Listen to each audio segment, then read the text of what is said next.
এই হাসিনার হাতের রক্ত, খুনের রক্তের দাগ এখনো যায় নাই এবং এদেশের মাটিতে যারা শহীদ হয়েছেন ছাত্র জনতা সাধারণ, তাদের রক্ত এখনো শুকায় নাই। যারা আমার বক্তব্য শুনছেন তাদেরকে 5ই আগস্ট দেশের যে দ্বিতীয়বারের মতো স্বাধীনতা লাভ করেছে তার জন্য আপনাদের সকলকে আন্তরিক অভিনন্দন এবং সাধুবাদ জানাই। সেই সাথে আমি শ্রদ্ধাভরে স্মরণ করতে চাই যারা এই আন্দোলনে দেশের ছাত্র এবং সাধারণ জনতা শহীদ হয়েছে, তাদের আত্মার মাগফিরাত কামনা করছি এবং তাদের পরিবারের প্রতি আমি সমবেদনা জ্ঞাপন করছি।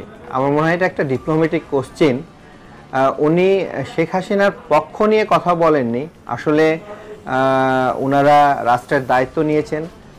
শেখ হাসিনাকে দেশে এসে রাজনীতি করার বক্তব্যের পিছনে তার কি মোটিভ, আসলে সেটা তিনি ছাড়া আমি বলতে পারবো না। কিন্তু আমার জায়গা থেকে এবং এই দেশের একজন সচেতন নাগরিক হিসাবে আমার যেটা মনে হয়, এই দেশে কে রাজনীতি করবে আর কে রাজনীতি করবে না সেটা এদেশের মানুষ নির্ধারণ করবে।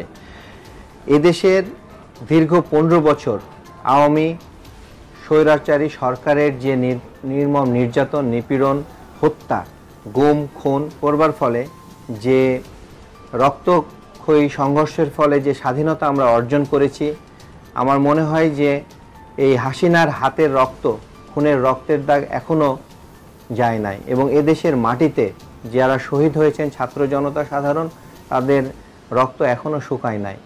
এই এমতা অবস্থায় আমাদের অত্যন্ত আস্থার জায়গা যে বর্তমান যে অন্তর্বর্তীকালীন সরকারের একজন দায়িত্ববান ব্যক্তি, স্বরাষ্ট্র উপদেষ্টা ব্রিগেডিয়ার জেনারেল মোহাম্মদ সাখাওয়াত হোসেন, উনি যে বক্তব্যটি দিয়েছেন সেইটা একটি রাজনৈতিক বক্তব্য বলে আমার মনে হয়েছে।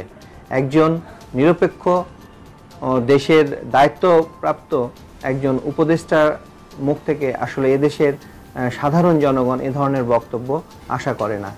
আমি আশা করব এবং দাবি জানাবো যে আগামীতে তিনি এই ধরনের রাজনৈতিক বক্তব্য প্রদান থেকে বিরত থাকবেন।